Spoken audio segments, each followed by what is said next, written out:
Friends and my dear students, हम लोग देखते हैं कि नेक्स्ट जो कंपाइलर डिजाइन्स के जो नेक्स्ट टॉपिक्स है इसमें हम लोग इंटरमीडिएट कोड जनरेशन यानी इसका इंट्रोडक्शन पार्ट पढ़ेंगे। ये जो होता है हमारा फोर्थ फेज हो जाता है, फोर्थ फेज है आउट ऑफ द 6 फेजेस में से। हमने प्रीवियस 3 फेजेस में पढ़ा था जिसमें कि जैसे सिंटेक्स ट्री यानी जो पार्सिंग टेक्निक्स होने के बाद जो हमारे पास जो वैल्यूज अवेलेबल होते हैं यानी जो भी हमारे पास पॉजिटिव होता है उसके बेस पर हम अब एक इंटरमीडिएट कोड बनाते हैं। तो स्टार्ट करते हैं कि ये इंटरमीडिएट कोड कैसे बनता है। तो देखिए इसका इंट्रोडक्शन में आपको दिया गया है कि intermediate codes are the machine independent codes. तो इसका मतलब क्लियर कट आप एक जान लीजिए कि intermediate code is not a physical code या फिर जो भी है ये फिजिकल कोड में नहीं आता है, but they are close to the machine instruction. But ये मशीन इंस्ट्रक्शन के वेरी क्लोज होता है। तो इसीलिए आप ये बोल सकते हो कि एक इंटरमीडिएट यानी एक टेम्पररी बेस्ड कोड होता है जिसको हम फाइनल कोड में कन्वर्ट करते हैं। The given program is a source language is converted to an equivalent programming as an intermediate language by the intermediate code generator. तो इसका मतलब है इसका बेसिक जॉब होता है कि हम इसके डिफरेंट लेवल के लैंग्वेजेस में यूज करते हैं। तो intermediate language can be many different language and the designer of the compiler decide which intermediate language. तो हम लोग basically 3 different type of intermediate language का यूज करते हैं और ये डिपेंड करता है कि एक जो कंपाइलर डिजाइनर होता है वो इसको किस तरह से यूज करता है, यानी इनमें से आउट ऑफ दिस किसको यूज करता है। जैसे एक सिंटेक्स ट्री रिप्रेजेंटेशन होता है जो ऑलरेडी हमने पढ़ा था, इसको एक as a intermediate language use करता है। एक पोस्ट फिक्स नोटेशन होता है, इसको भी वो यूज करता है एज ए इंटरमीडिएट लैंग्वेज। और एक होता है 3 एड्रेस कोड। तो ये जो 3 एड्रेस कोड है ये हमारे जो पर्टिकुलर सब्जेक्ट है इसमें हम लोग देखेंगे कि किस तरह से इसका इंपॉर्टेंट यूज है, इसको हम लोग देखेंगे किस तरह से बनता है। ये थर्ड टाइप ऑफ जो होता है इंटरमीडिएट लैंग्वेज रिप्रेजेंटेशन है। तो यूज जैसे 3 एड्रेस कोड को हम लोग क्वाड्रपल्स भी बोलते हैं। तो use quadruple to discuss intermediate code generation, and quadruples are close to the machine instruction but they are not actually machine instruction। यानी क्वाड्रपल का जब हम यूज करते हैं तो ये मशीन लाइक लैंग्वेजेस से रिलेट करते हुए कोडिंग किया जाता है यानी रिप्रेजेंट किया जाता है। तो इसलिए इसका यूज हम ज्यादा करते हैं instead of postfix and syntax tree का होता है। तो some programming language have well defined intermediate language होता है, जैसे कि फॉर एग्जांपल जावा का जावा इंटर जो वर्चुअल मशीन होता है, प्रोलॉग का वार एंड एब्स्ट्रैक्ट मशीन होता है। तो इसका यूज होता है हम इंटरमीडिएट लैंग्वेज के फॉर्म में करता है क्योंकि ये जो आपके बाइट कोड्स होते हैं या जो भी कोड्स होते हैं उसको इंटरप्रेट करने का काम करता है। तो इसका मतलब है कि जो उनको डेटा मिल रहा है बाइट कोड के फॉर्म में उसको एक इंटरमीडिएट जो लैंग्वेज होता है जिसको हम for example Java virtual machine होता है, तो वो एक इंटरमीडिएट इंटरप्रेटर की तरह काम करता है यानी एक लैंग्वेज की तरह काम करता है, इंटरमीडिएट कोड की तरह काम करता है जो उसको कन्वर्ट करने का काम करता है फाइनल मशीन कोड में। जैसे कि एक हमने इससे पहले वाले प्रीवियस वीडियोस में हमने देखा था कि सिंटेक्स ट्री और डैग में क्या डिफरेंस होता है। तो हमने ये बताया था जो डैग होता है वो special kind of syntax tree होता है।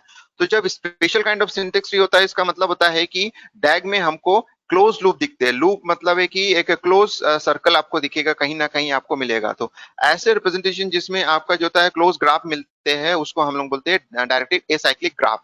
सो ग्राफिकल रिप्रेजेंटेशन हम लोग जब यूज करते हैं तो a syntax tree depict the natural hierarchical structure of a source program. तो मैंने आपको बताया था कि डिटेल जो सोर्स प्रोग्राम का जो हायरार्की है, डिटेल सोर्स प्रोग्राम का जो ट्री स्ट्रक्चर है वो हम पास्ट सिंटेक्स ट्री का यूज करके शो कर सकते हैं। बट अगर हम डैग का यूज करते हैं so a DAG gives the same information but in the more compact form. यानी कॉम्पैक्ट फॉर्म में यूज करते हैं क्योंकि because we are using the common sub expression यानी use the common sub expression.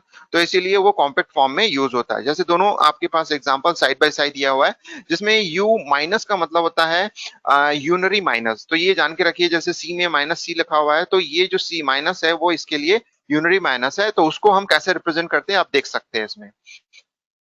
तो अब आ जाते हैं कि इंटरमीडिएट लैंग्वेज अगर हम सेम जो सिंटेक्स ट्री है उसका अगर हम लैंग्वेज बना देखना चाहते हैं कि सिंटेक्स ट्री का लैंग्वेज कैसे होगा, किस तरह से यूज होगा, तो उस पर्टिकुलर के बेस पर हम लोग ये चेक कर सकते हैं कि इसका जो सिमेंटिक रूल्स है या एसोसिएटेड जो प्रोडक्शंस के साथ जो हम ट्रांसलेशन स्कीम्स देंगे। अब देखिए यहाँ पे मैं ट्रांसलेशन स्कीम यूज कर रहा हूँ। तो सिंटेक्स डायरेक्टेड ट्रांसलेशन स्कीम यानी सिंटैक्टिकली डायरेक्टेड डेफिनेशन जो हमने यूज किया था अब उसको ट्रांसलेशन का फॉर्म देना है या ट्रांसलेशन की तरह उसको इंडिकेट करना है।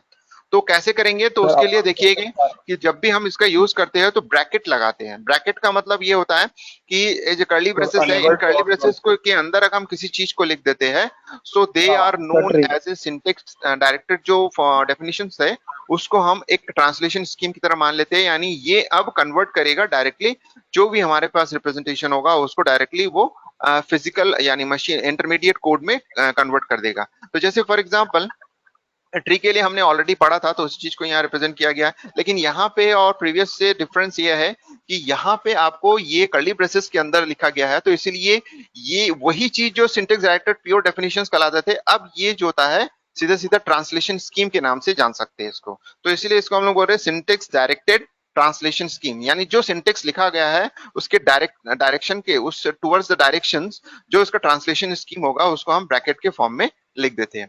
तो यहाँ पे सारा चीजें दी गई है कि पीटीआर का मतलब क्या है, मेकलीफ का मतलब क्या है, मेक नोट का मतलब क्या है।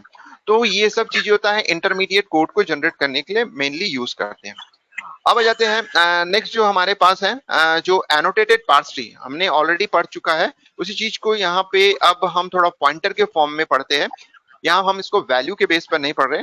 जैसे फॉर एग्जाम्पल जो भी हमारे पास यहाँ दिया हुआ है a प्लस बी इंटू सी, तो उसी चीज को यहाँ पे हम सॉल्व कर रहे हैं। देखिए वही सेम चीजें है यहाँ पे सॉल्व किया जा रहा है।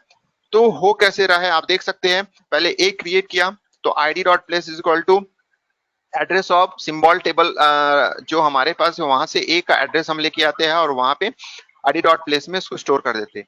फिर वो जो id डॉट प्लेस है वो किस में ट्रांसफर होता है, f डॉट ptr में ट्रांसफर होता है, क्योंकि अकॉर्डिंग टू द ग्रामर वही दिया हुआ है। तो इसका मतलब है अब जो पॉइंटर सिंबल टेबल से उसको मिला है, अब इनडायरेक्टली एफ डॉट पॉइंटर जो होता है वो ए के पॉइंटर से असाइन हो जाता है, यानी वो ए को पॉइंट करता है। सेम एज वो टी डॉट पॉइंटर जो होता है टी को पॉइंट करता है। सेम एज यहाँ पे आप देख सकते हैं कि ई डॉट पॉइंटर जो होता है वो उसको पॉइंट करता है। तो इसी तरह से यहाँ पे हम बी में भी हम प्रोसेस करते हैं और सीधे सीधे बॉटम टू अप चलते हैं, यहाँ भी वैसे चलते हैं। अब यहाँ पे जैसे मल्टीप्लीकेशन होता है, तो मल्टीप्लीकेशन के बाद टी डॉट पॉइंटर में अब क्या हो रहा है कि इन दोनों का जो वैल्यू स्टोर हुआ है, यानी अकॉर्डिंग टू द, मैंने आपको बताया था, आपको रिकॉर्ड मेंटेन करना बताया था कि किस तरह से जो हर एक ऑपरेशन का जो होता है एक रिकॉर्ड मेंटेन होता है और किस तरह से पॉइंटर यूज होता है। तो वो मैंने प्रीवियस जो स्लाइड्स है, सॉरी प्रीवियस जो वीडियोस है उसमें मैंने आपको एक्सप्लेन किया था। वही चीजें आपको ध्यान रखना है। यहाँ पे जो पॉइंटर होता है पॉइंटर टू द नोड, यानी जो रिकॉर्ड मेंटेन किया था बाय यूजिंग फील्ड्स, जो रिकॉर्ड मेंटेन होता है, तो इनटू के लिए जो पॉइंटर डेटा स्ट्रक्चर में क्रिएट हुआ है उसको हम लोग यूज करते हैं। और इसी तरह से ये, तो आपको समझ में आ रहा है कि सिंबल टेबल का यूज कहाँ कहाँ हुआ है। यहाँ पे हुआ है आईडी के लिए, यहाँ पे हुआ है आईडी के लिए, और यहाँ पे हुआ है। और यहाँ तक कब तक हुआ है, जब तक कि उसका मल्टीप्लीकेशन या प्लस नहीं हुआ जाता, तब तक जो होता है वो सिंबल टेबल के पॉइंटर को कंटेन करता है। उसके बाद उसका पॉइंटर जो होता है वो कन्वर्ट हो जाता है एक दूसरे डेटा स्ट्रक्चर को, जो कि रिकॉर्ड को मेंटेन करता है हर एक नोड के। तो इस तरह से आपको क्लियर हो गया होगा कि एनोटेटेड पार्स ट्री में हम इस तरह से हम यूटिलाइज कर सकते हैं अपने जो डिटेल इंफॉर्मेशन है उसको।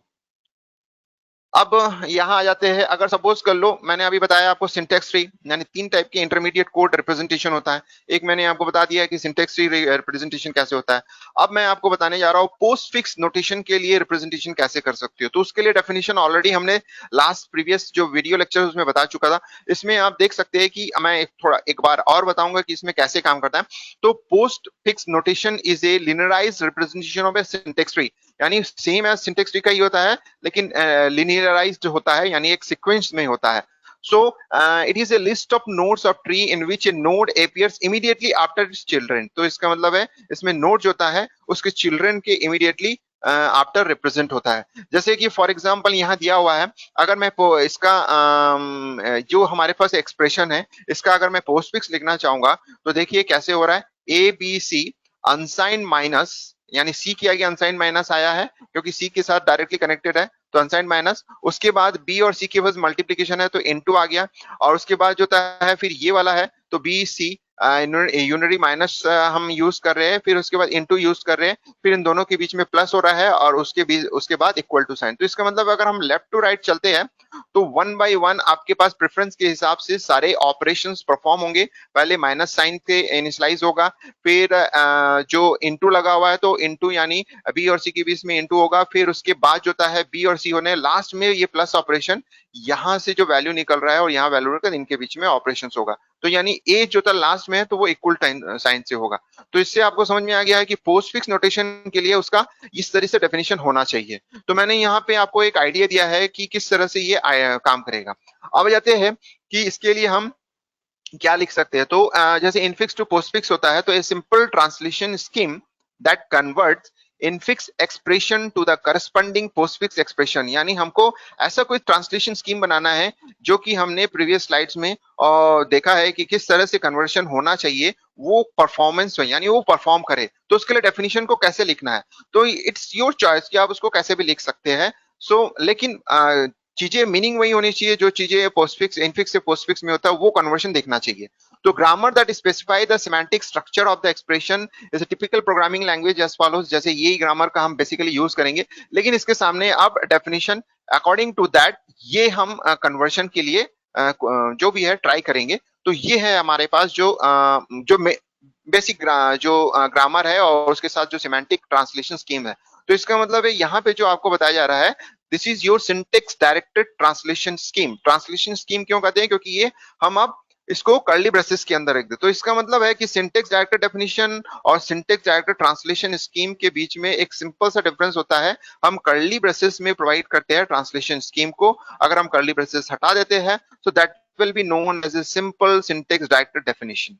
तो ये चीज आप दिमाग, तो वही चीज हमने पढ़ा था। तो यहाँ पे हम क्या करेंगे, ई और टी को कॉन्केट करके उसके सामने प्लस को ऐड कर देंगे। तो देखिए कि कॉन्केट नाम का हमने एक ऑपरेशन बनाया है, यानी फंक्शन बनाया है जो कि ई और टी के कोड को ऐड करता है प्लस के साथ। तो इस तरह से ई टी और प्लस क्रिएट हो जाता है। ई प्रोडक्शन टी में सिंपल सा हमारे पास जो भी कोड यहाँ पे अवेलेबल है वो सीधा यहाँ ट्रांसफर होगा। फिर उसी तरह से इनटू के लिए इस तरह से लिखा गया, इस तरह से इससे लिखा गया है। अब देखिए यहाँ पे हमने यहाँ ना लेक्स वैल्यू यूज किया है ना एंट्री यूज किया है, यहाँ हमने लिखा है वैल्यू, यानी आईडी का जो नाम है, यानी उसका नाम कुछ ना कुछ होगा। जैसे एक्स वाई जेड हम नाम देते हैं, तो वो नाम कहाँ से मिलेगा उसको, सिंबल टेबल से। तो इसलिए गेट नेम फंक्शन हम यूज करेंगे आईडी डॉट प्लेस, यानी ये सिंबल टेबल में सर्च करेगा कि इस आईडी का यानी इस पॉइंटर वैल्यू का कोई नाम है क्या, तो वो नाम यहाँ पे उसको मिल जाएगा। क्योंकि हम बेसिकली जो इनफिक्स पोस्टफिक्स नोटेशन में यूज करते हैं उसके नाम के साथ अटैच करते हैं। तो यहाँ पे हम कोई वैल्यू यूज नहीं कर रहे हैं, ना ही कोई पॉइंटर का जो होता है लोअर टू अपर प्रोपोगेशन हो रहा है। तो यहाँ पे हमारे पास क्या होता है, क्रिएशन हो रहा है पोस्टफिक्स नोटेशन का। तो यहाँ पे हमको वैल्यू चाहिए, वैल्यू नहीं चाहिए, उसका नेम चाहिए। जो वेरिएबल है जिसमें वैल्यू होता है उसका नेम चाहिए बस। तो इसलिए देख सकते हैं कि यहाँ पे हमारे पास कौन कौन से एट्रीब्यूट यूज हुआ है। Place value, a pointer value attributed use to link the pointer to the symbol records. जो प्लेस वैल्यू मैंने अभी बताया था कि वो उस पर्टिकुलर आइडेंटिफाई का जो पॉइंटर है उस लोकेशन यानी सिंबल टेबल से उस लोकेशन पे जाके उसके करस्पॉन्डिंग जो उसका नेम है यानी नाम है उसको सिंबल टेबल से वो डेटा ले लेता है।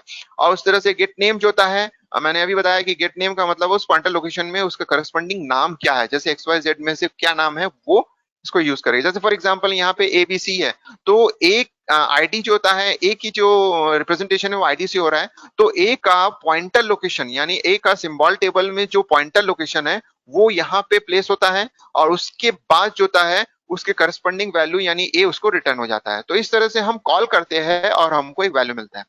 तो यहाँ पे हम देख सकते हैं कि पार्स ट्री जो इनफिक्स टू पोस्टफिक्स है, तो same as annotated parse tree. यहाँ सॉरी, यहाँ आप इसको और थोड़ा करेक्शन कर लीजिए, कर सकते हैं। जो पार्स ट्री है it's an annotated parse tree, because हम हर एक नोड पे, इंटरमीडिएट नोड पे उसके वैल्यूज को रिप्रेजेंट कर रहे हैं in the form of postfix notation. तो यहाँ पे जो वैल्यू है it's not a value, it's a representation, यानी एक पोस्टफिक्स नोटेशन रिप्रेजेंटेशन हो रहा है, यहाँ वैल्यू कोड नहीं हो रहा है। तो वही चीज जो ग्रामर में लिखा होगा उसके एसोसिएटेड ट्रांसलेशन स्कीम जो लिखा हुआ है उसके बेस पर हम एनोटेटेड पार्स ट्री को बनाते हैं।